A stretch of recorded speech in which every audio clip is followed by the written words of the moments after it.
नमस्कार। अपना उत्तराखंड के इस वक्त के बुलेटिन के साथ मैं हूं अनुपम। प्रदेश की हर छोटी बड़ी खबरों को लेकर देहरादून से बड़ी खबर इस वक्त आ रही है। यहां पर एक दुकान पर पत्थर मारने की घटना हुई है। अज्ञात युवक दुकान पर पत्थर मारकर मौके से फरार हो गया। वहीं पूरी वारदात सीसीटीवी कैमरे में कैद हो गई है। सीसीटीवी फुटेज के आधार पर पुलिस मामले की जांच कर रही है। थाना पटेल नगर क्षेत्र की दुकान पर पत्थरबाजी हुई है। पुलिस आरोपी की तलाश कर रही है।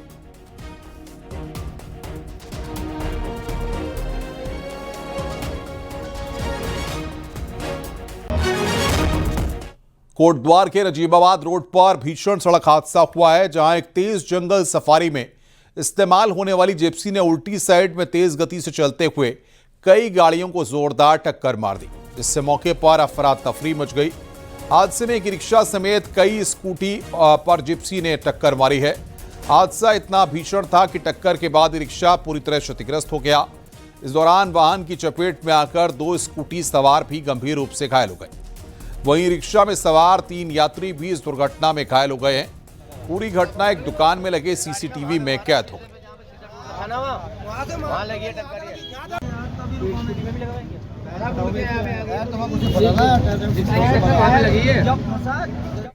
हंस फाउंडेशन के ठीक सामने जंगल सफारी से हुआ है। रॉन्ग साइड लाके मारी है उसने मेरे पे। पीछे मेरे 3 लोग बैठे हुए थे सवारी, मैं अकेला था आगे। और मेरे को और ऊपर से ये और बोल रहा था कहाँ ला रहा है तू गाड़ी, और छोड़ गाड़ी भाग गया वहाँ से। भाग गया वहाँ। टिहरी के नरेंद्र नगर में आज बड़ा सड़क हादसा हो गया। कुंजापुरी इंडोला खाल के पास एक बेकाबू बस 70 मीटर गहरी खाई में जा गिरी। हादसे में 5 यात्रियों की मौत हो गई है, जबकि कई लोग गंभीर रूप से घायल बताए जा रहे हैं, जिन्हें इलाज के लिए अस्पताल में भर्ती कराया गया है। बताया जा रहा है कि हादसे के वक्त बस में 28 लोग सवार थे। गुजरात के 29 श्रद्धालुओं को लेकर कुंजापुरी दर्शन के लिए बस जा रही थी। कुंजापुरी इंडोला खाल के पास गहरी खाई में बस गिर गई और 5 लोगों की मौत हो गई।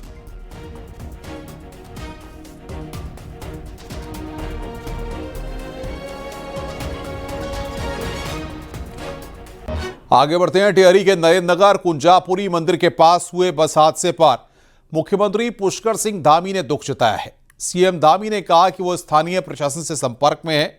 वहीं घायलों का इलाज नजदीक के अस्पताल में चल रहा है। इसके साथ ही गंभीर रूप से घायल लोगों को एम्स ऋषिकेश रेफर किया गया है। सीएम ने ईश्वर से घायलों के शीघ्र स्वास्थ्य लाभ की कामना की है।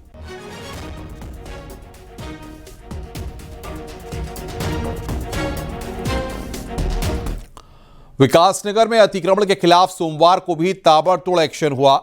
रविवार शुरू हुई कार्रवाई में देर शाम तक 65 अवैध अतिक्रमण को जेसीबी मशीन के जरिए ध्वस्त कर दिया गया था। तो वहीं सोमवार को सुबह से चली इस कार्रवाई में 35 से अधिक अतिक्रमण पर कार्रवाई की गई।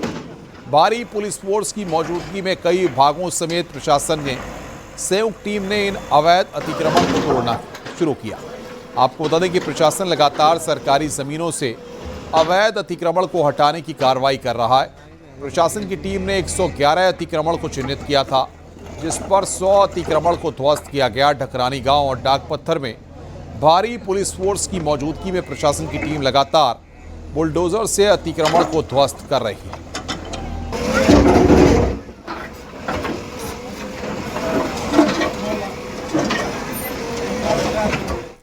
पछुआ दून क्षेत्र के शक्तिनगर में सरकारी जमीन पर बने अवैध निर्माणों पर कार्रवाई के दौरान प्रशासन ने एक बड़े मदरसे को भी ध्वस्त किया है। यह मदरसा ऊर्जा विभाग की 11 हेक्टेयर भूमि पर बने उन 111 अवैध कब्जों में शामिल था, जिन पर नोटिस दिए जाने के बाद भी कब्जा खाली नहीं किया गया था। 2 साल पहले स्वेच्छा से हटाने के लिए समय दिया गया था, लेकिन बाद में यहां पर ऊंची मीनारें बनाकर मस्जिद जैसा रूप दिया जाने लगा।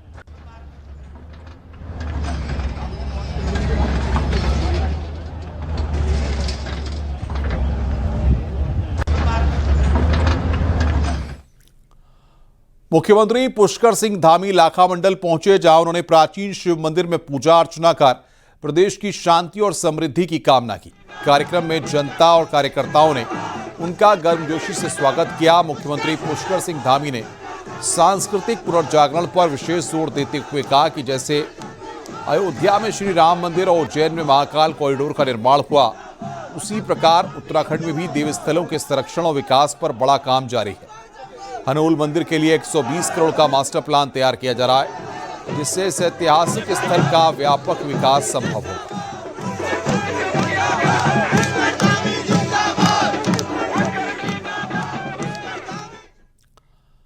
चार धाम के आखिरी तीर्थ बद्रीनाथ के कपाट के मंगलवार को श्रद्धालुओं के लिए बंद हो जाएंगे। कल दोपहर 2:56 पर विधि विधान से पूजा अर्चना के बाद भगवान बद्री विशाल के कपाट बंद होंगे, जिसको लेकर तैयारियां पूरी हो गई हैं और माता लक्ष्मी को गर्भगृह में विराजमान होने के लिए आज निमंत्रण दिया गया है। इस दौरान डिमरी पंचायत के द्वारा माता लक्ष्मी की विशेष पूजा अर्चना की गई। वहीं भगवान बद्री विशाल के मंदिर को 12 कुंटल रंग बिरंगे फूलों से सजाया गया है। बता दें कि अब तक 16.5 लाख श्रद्धालुओं ने भगवान बद्री विशाल के दर्शन किए। बद्रीनाथ के कपाट बंद होने के साथ ही चारों धामों के कपाट बंद हो जाएंगे और अब शीतकालीन चार धाम यात्रा की तैयारी शुरू हो जाएगी।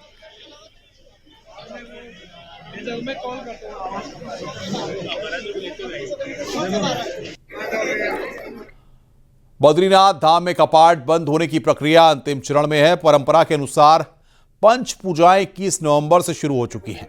आज माता लक्ष्मी मंदिर में विशेष पूजा और आमंत्रण कार्यक्रम संपन्न हुआ। वहीं बद्रीनाथ केदारनाथ मंदिर समिति के अध्यक्ष हेमंत द्विवेदी ने आज धाम पहुंचकर तैयारियों का जायजा लिया। उन्होंने बताया कि कपाट बंद होने से पहले मंदिर को 12 कुंटल फूलों से सजाया गया है। वहीं कपाट बंद होने के अवसर पर बीजेपी प्रदेश संगठन मंत्री अजय कुमार ने भगवान बद्री विशाल के दर्शन किए।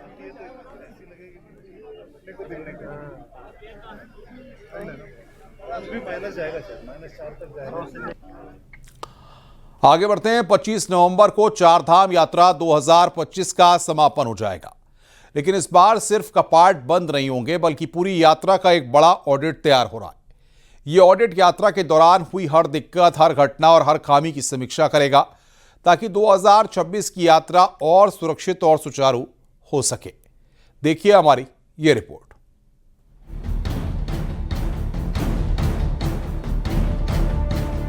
चारधाम यात्रा 2025 कई मायनों में चुनौतीपूर्ण रही। यात्रा के दौरान कई आपदाएं देखने को मिली, लेकिन श्रद्धालुओं की आस्था में कोई कमी नहीं आई। इस बार यात्रा ने रिकॉर्ड तोड़ संख्या दर्ज की है। करीब 60 लाख रजिस्ट्रेशन और 51 लाख से ज्यादा श्रद्धालुओं ने दर्शन किए। ये पिछले साल से 2,70,000 अधिक है, लेकिन बढ़ती भीड़ के साथ चुनौतियां भी बढ़ी हैं। सबसे चिंताजनक हेलीकॉप्टर हादसे रहे। इस बार हेलीकॉप्टर दुर्घटनाएं हुई और 13 यात्रियों की मौत भी हुई। हेलीपैड पर अव्यवस्था, ओवर बुकिंग और खराब मौसम में लंबा इंतजार, इन शिकायतों की समीक्षा भी अब की जाएगी। इस बार जो यात्रा हुई वो रिकॉर्ड तोड़ यात्रा हुई है। 16,50,000 के आसपास यात्री बद्रीनाथ धाम के दर्शन के लिए आए हैं और ये एक बहुत अच्छी पहल है। और सरकार को जो है मानसून सत्र के दौरान सड़कों को जो है सुचारू रूप से चालू रखने के लिए अगली कार्रवाई करनी चाहिए, ताकि अगले साल जो यात्री आए उन्हें कोई असुविधा न हो। इस बार ठगी के मामलों में भी बढ़ोतरी देखी गई। 36 मुकदमे दर्ज हुए और 28 आरोपी गिरफ्तार भी किए गए। ऑनलाइन बुकिंग फ्रॉड और नकली पैकेज दोनों रिपोर्ट का हिस्सा हैं। इसके साथ ही रुद्रप्रयाग, श्रीनगर और जोशीमठ रूट पर कई घंटे जाम रहा। पार्किंग की कमी और ट्रैफिक नियंत्रण कमजोर दिखा। इन सभी बिंदुओं का भी विस्तृत ऑडिट किया जा रहा है। केदारनाथ में पहली बार टोकन सिस्टम लागू हुआ। चारधाम कंट्रोल रूम ने 24 घंटे monitoring, CCTV, SDRF, fire service, ATS और पैरामिलिट्री फोर्स की संयुक्त तैनाती से कई स्थितियों को संभाला भी गया। तो लगातार अगर आप देखेंगे तो सरकार का जो लक्ष्य था कि यात्रा बढ़े, लोगों को रोजगार उससे मिले, या लोगों को अच्छा तीर्थ यात्रा चले, आशीर्वाद मिले चारों धामों का, वो लक्ष्य पूर्ण हुआ है। किसी की हानि नहीं हुई। इतनी आपदाएं आने के बाद भी किसी श्रद्धालु को हानि नहीं झेलनी पड़ी। ये सरकार का लक्ष्य भी था और आगे आने वाली यात्रा के लिए हमारी कोशिश यही रहेगी कि इस यात्रा को और सुगम बनाया जाए। अब यात्रा के दौरान सामने आई हर चुनौतियों को लेकर प्रशासन एक विस्तृत ऑडिट रिपोर्ट तैयार कर रहा है, क्योंकि अनुमान है कि 2026 में यात्रियों की संख्या और बढ़ सकती है। यही वजह है कि ये ऑडिट चारधाम यात्रा के भविष्य का मास्टर प्लान साबित हो सकता है। चमोली से नितिन सेमवाल के साथ देहरादून से सतेंद्र बर्तवाल की रिपोर्ट।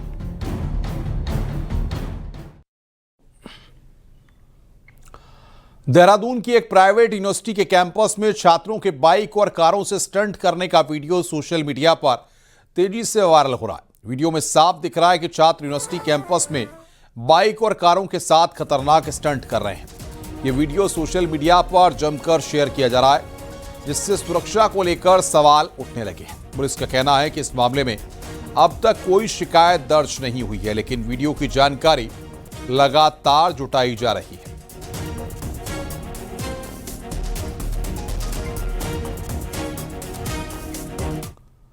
आगे बढ़ते हैं। उधम सिंह नगर के धर्मपुर में 2016 के दौरान नाबालिग से रेप के आरोपी को नैनीताल हाईकोर्ट ने बरी कर दिया है। 76 साल के अमल बरोई पर नाबालिग से रेप का आरोप था। निचली अदालत ने आजीवन कारावास की सजा सुनाई थी।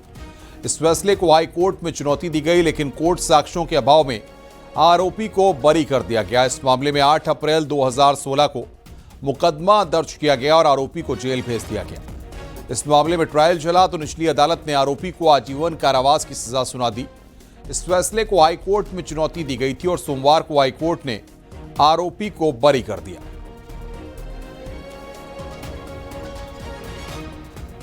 जो एपेलांट है उनको लाइफ इम्प्रिजनमेंट की सज़ा सुनाई गई थी लोअर कोर्ट द्वारा, और अपील की पेंडेंसी के दौरान आज माननीय उच्च न्यायालय ने एपेलांट को बाइज्जत बरी बाइज्जत रिहा किया है।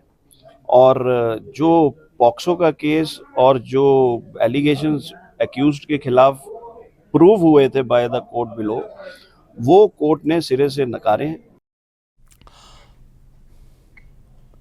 आगे बढ़ते हैं। देहरादून से बड़ी खबर है। उपनल कर्मियों का आंदोलन खत्म हो सकता है। मंगलवार को खत्म हो सकता है आंदोलन। सीएम दामी जा सकते हैं आंदोलन स्थल। समान कार्य समान वेतन की घोषणा हो सकती है।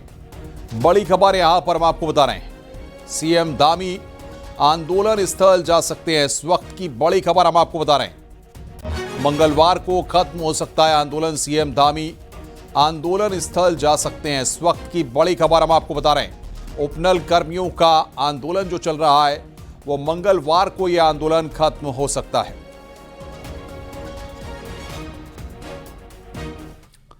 आगे बढ़ते हैं। देवभूमि उत्तराखंड में इंसानों के साथ वन्यजीवों के संघर्ष की घटनाएं इन दिनों अचानक से काफी बढ़ गई हैं, लेकिन इंसानों को वन्यजीवों से बचाने की जिम्मेदारी जिस फॉरेस्ट डिपार्टमेंट पर है वह उदासीन बना हुआ है। सोशल मीडिया के इस दौर में वन्यजीवों से इंसान कैसे बच सकते हैं, इसको लेकर कोई जानकारी उत्तराखंड फॉरेस्ट डिपार्टमेंट के पेज पर नहीं दिखाई दे रही है। देखिए हमारी रिपोर्ट।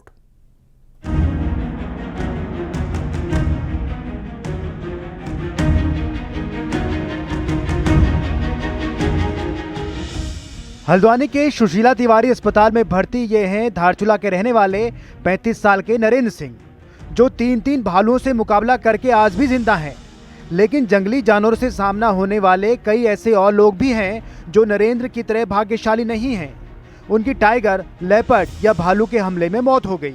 लेकिन आपको जानकर हैरानी होगी कि जिस फॉरेस्ट डिपार्टमेंट की जिम्मेदारी लोगों को इन जंगली जानवरों से बचाने की है, वो सोशल मीडिया के दौर में पूरी तरह से सो रखा है। अगर हम उत्तराखंड फॉरेस्ट डिपार्टमेंट के इस ऑफिशियल सोशल मीडिया पेज पर निगाहें डालें तो हैरानी ही हाथ लगेगी।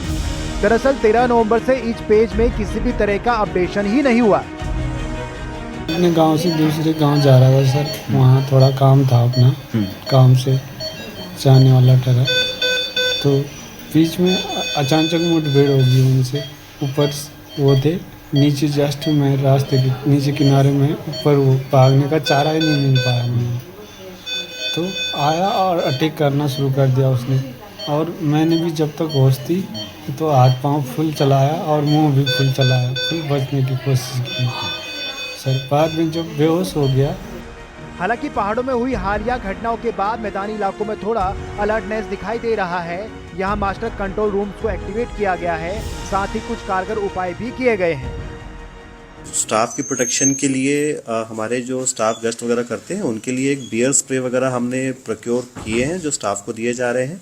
साथ ही जो संवेदनशील क्षेत्र हैं जहां पर ऐसा संभावनाएं रहती हैं घटनाएं होने की, तो हमारे द्वारा सोलर जो है लाइट्स वगैरह प्रोक्योर की गई हैं, जो कि आने वाले 7-8 दिन में जहां जहां संवेदनशील क्षेत्र वहां लगा दिए जाएंगे, जिससे कि अंधेरे के कारण से कोई घटनाएं ना हो। दरअसल जाड़ों के मौसम में दिन छोटे हो जाते हैं और इंसानों के साथ ही जंगली जानवरों का रूटीन भी प्रभावित होता है। ऐसे में जंगली जानवरों और इंसानों का आमना सामना हो रहा है और ये विंटर सीजन की एक तरह से हर साल की ही कहानी है और इस सब से केवल फॉरेस्ट की जागरूकता ही लोगों को बचा सकती है। हल्द्वानी से न्यूज 18 के लिए शैलेंद्र नेगी की रिपोर्ट।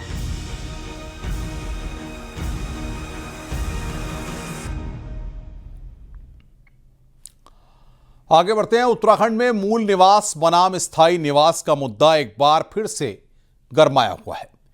सवाल यह है कि स्थायी निवास प्रमाण पत्र पहले से मौजूद है तो अब मूल निवास प्रमाण पत्र की मांग लगातार क्यों उठ रही है।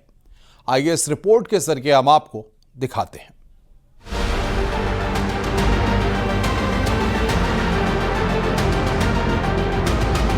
और जहां हरिद्वार की बात है, मैं कई बार मैंने सुना है चमोली साहब को और चौहान साहब को डेमोग्राफी।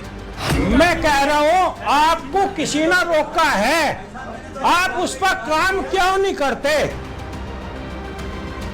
ये हैं हरिद्वार से बीएसपी विधायक मोहम्मद शहजाद। राज्य की सिल्वर जुबली वर्ष पर आयोजित विधानसभा के विशेष सत्र से उठी मूल निवास प्रमाण पत्र की गूंज अब पूरे प्रदेश का राजनीतिक तापमान बढ़ाने में लगी है। डेमोग्राफी बदलाव की आशंकाओं और मूल निवासियों के अधिकार सुरक्षित करने की मांग के बीच ये मुद्दा जोर पकड़ चुका है। मूल निवास भू कानून संघर्ष समिति 30 नवंबर को प्रदर्शन करने जा रही है। समिति का कहना है, चाहे पहाड़ हो या मैदान, राज्य के मूल निवासियों की पहचान और अधिकारों की सुरक्षा जरूरी है। हम चाहते हैं कि राज्य बनने के बाद से जो फर्जी स्थायी निवास प्रमाण पत्र बने हैं उन सभी की जांच हो और मूल निवास पे सरकार अपनी नीति स्पष्ट करे कि उत्तराखंड के मूल निवासी कौन हैं, जो उत्तराखंड में की परिधि में कौन सी कट ऑफ डेट से उत्तराखंड के व्यक्ति को मूल निवासी माना जाए। और जो ये फर्जी स्थायी निवास प्रमाण पत्र लगातार जो गोरख धंधा चल रहा है पूरे के पूरे उत्तराखंड में तहसीलों के माध्यम से, तो इनके जो जिम्मेदार लोग हैं उनके ऊपर कार्रवाई करें और उनको सलाखों के पीछे भेजा जाए। अब बात करते हैं मूल निवास से स्थायी निवास प्रमाण पत्र की यात्रा कब से शुरू हुई। 20 नवंबर 2001 को राज्य में मूल निवास प्रमाण पत्र की व्यवस्था समाप्त कर दी गई। इसकी जगह आया स्थायी निवास प्रमाण पत्र, जिसे कोई भी व्यक्ति जो राज्य में कम से कम 15 साल से रह रहा है वो प्राप्त कर सकता है। फिर साल 2013 में संशोधन हुआ। इसके तहत 2001 के इसी आदेश को आधार बनाकर स्थायी निवास को ही आरक्षण का आधार भी मान लिया गया। यही दो फैसले अब मूल निवास प्रमाण पत्र बहाली की मांग को लेकर फिर से हवा दे रहे हैं। जब तक मूल निवासियों के अधिकार सुरक्षित नहीं होंगे, उनको सरकारी संरक्षण नहीं मिलेगा, तो निश्चित तौर पर उनके हकों पर डाका पड़ेगा और वो कमजोर होंगे। तो ये किसी भी तरीके से कमजोर नहीं होना चाहिए, इसका ध्यान सरकार को रखना चाहिए। मूल निवास प्रमाण पत्र तो पहले भी जारी होते ही थे, तो अब उन्होंने ये कह दिया कि भाई हम सिर्फ स्थायी निवास प्रमाण पत्र जारी करेंगे, स्थायी सबको करेंगे। भाई मूल निवास प्रमाण पत्र का तो जो मूल विषय है वो यही है कि भाई 1950, तो ये जो एक भ्रांतियां बनी हैं, विधि विशेषज्ञों की राय लेकर सरकार को इसमें बातचीत करनी चाहिए। मूल निवास बनाम स्थायी निवास अब सिर्फ प्रशासनिक मामला नहीं रहा, ये पहचान, अधिकार और सियासी रणनीति का बड़ा सवाल बन चुका है। लोग चाहते हैं कि 15 साल के स्थायी निवास के आदेश को समाप्त कर मूल निवास की स्पष्ट कट ऑफ डेट तय की जाए। न्यूज 18 के लिए देहरादून से सुनील नप्परभात की रिपोर्ट।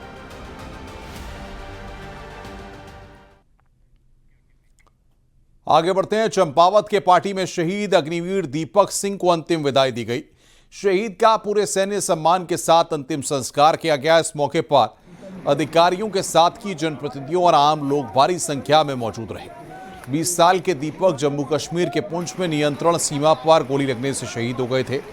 बताया जा रहा है कि 22 नवंबर को दीपक गोली लगने से शहीद हुए, जिनका आज अंतिम संस्कार किया गया।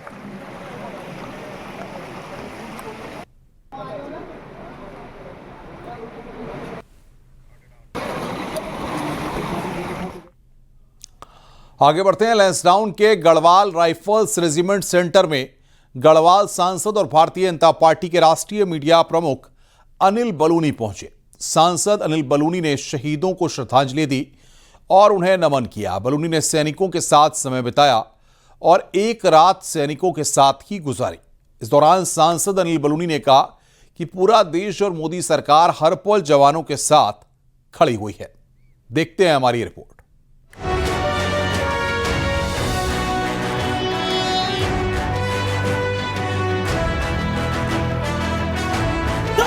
गढ़वाल राइफल्स रेजिमेंट सेंटर में गढ़वाल सांसद अनिल बलूनी पहुंचे और वीर जवानों के साथ समय बिताया। सांसद बलूनी ने कहा कि गढ़वाल राइफल्स सिर्फ एक रेजिमेंट नहीं बल्कि पराक्रम और शौर्य की जीवंत गाथा है।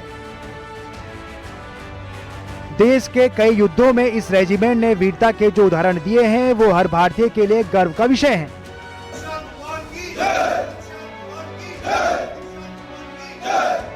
गढ़वाल राइफल्स रेजिमेंट सेंटर पहुंचे सांसद अनिल बलूनी ने सबसे पहले शहीद स्मारक पर जाकर अमर जवानों को भावभीनी श्रद्धांजलि दी और उन्हें नमन किया।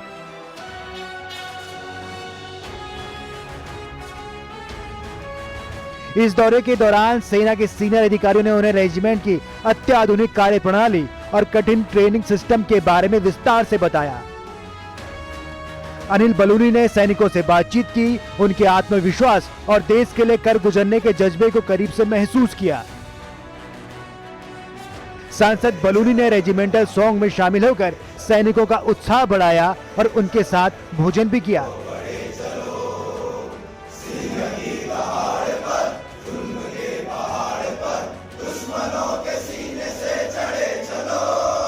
राष्ट्रीय सुरक्षा पर चर्चा करते हुए अनिल बलूनी ने कहा कि पूरा देश और मोदी सरकार हर पल जवानों के साथ खड़ी है।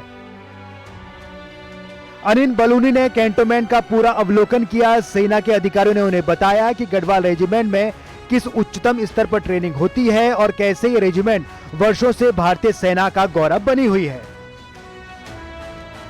गढ़वाल सांसद अनिल बलूनी का ये दौरा सैनिकों की भावनाओं को समर्पित रहा। उन्होंने जवानों की राष्ट्र सेवा और उनके समर्पण को सलाम किया। Bureau report, news 18, UP Uttarakhand.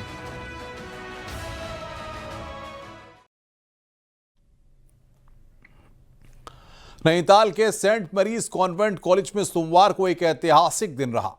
Congregation of Jesus CJ और Institute of the Blessed Virgin Mary का विलय समारोह पूरे विश्वास और एकता के साथ मनाया गया। समारोह की शुरुआत एक पवित्र मास से हुई, जिसका नेतृत्व बिशप इग्नाटियस डिसूजा ने किया। इस अवसर पर रेवरेंड फादर्स भी मौजूद रहे। इस मौके पर सभी 130 प्रतिभागियों के लिए फेलोशिप, लंच और प्रशंसा के प्रतीक के रूप में विचारशील स्मृति चिन्ह शामिल रहे। ये विलय एकजुट मिशन और मैरी वार्ड की प्रेरणा के साथ आगे बढ़ने का संकल्प है। सेंट मैरीज कॉन्वेंट कॉलेज ने इस ऐतिहासिक क्षण को विश्वास, एकता और कृतज्ञता के साथ मनाया।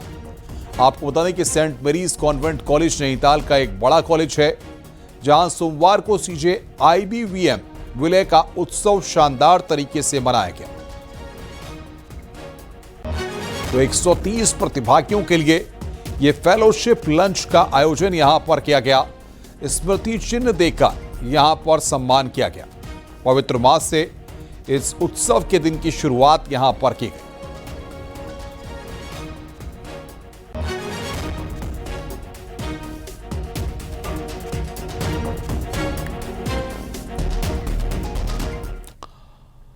उत्तरकाशी में सीमांत गांव के लिए संचार के क्षेत्र में एक बड़ा कदम उठाते हुए भारतीय सेना ने जिला प्रशासन के सहयोग से रायका आर्शिल में सामुदायिक रेडियो स्टेशन का लोकार्पण किया।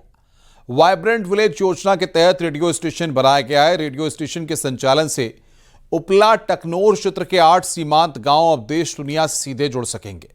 सीमावर्ती गांव को अब जानकारी, मनोरंजन और आपात संदेशों के लिए सशक्त और भरोसेमंद माध्यम मिला है।